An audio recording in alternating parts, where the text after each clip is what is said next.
मुअज़्ज़ज़ अज़ीज़ान मन, देखती आँखों और सुनते कानों को मेरी तरफ से अस्सलामु अलैकुम। कहते हैं कि एक औरत को अल्लाह ताला हर बार औलाद नरीना से नवाजता था, मगर चंद माह बाद वो बच्चा फौत हो जाता। लेकिन वो औरत हर बार सब्र करती और अल्लाह की हिकमत से राज़ी रहती। मगर इसके सब्र का इम्तिहान तवील होता गया और इसी तरह एक के बाद एक इस औरत के 10 बच्चे फौत हो गए। आखिरी बच्चे के फौत होने पर इसके सब्र का बंधन टूट चुका था।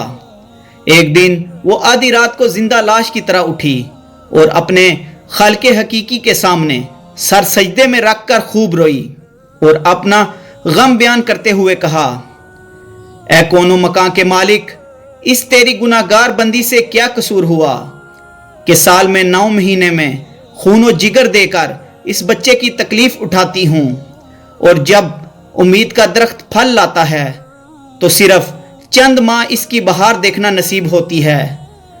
आए दिन मेरा दिल गम के होल का शिकार रहता है कि मेरा बच्चा परवान चढ़ेगा भी कि नहीं।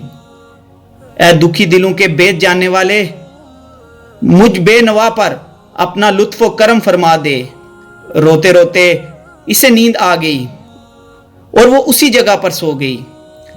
रात ख्वाब में इसने देखा कि वो एक शगुफ्ता पुरबहार बाग की सैर कर रही थी। इसे सोने चांदी की ईंटों से बना एक महल नजर आया जिसके ऊपर इसी औरत का नाम लिखा हुआ था। बगात और तजलियात देखकर वो औरत खुशी से झूम उठी।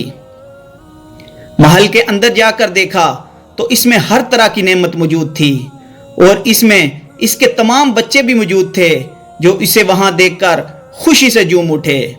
फिर इस औरत ने एक गैबी आवाज सुनी कि तूने अपने बच्चों के मरने पर जो सब्र किया था, ये सब उसी का अजर है।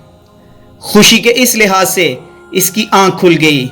जब वो ख्वाब से बेदार हुई तो इसने सारा मलाल जाता रहा और इसने भीगी हुई आंखों से अर्ज किया, या इलाही, अब अगर तू इससे भी ज्यादा मेरा खून बहा दे तो मैं राजी हूं।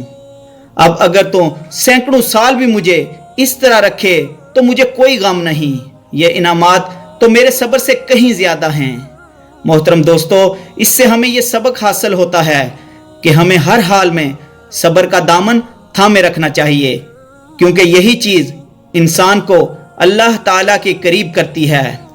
अल्लाह ताला से दुआ है कि अल्लाह ताला हमें हर मामलात में सब्र करने की तौफीक अता फरमाए।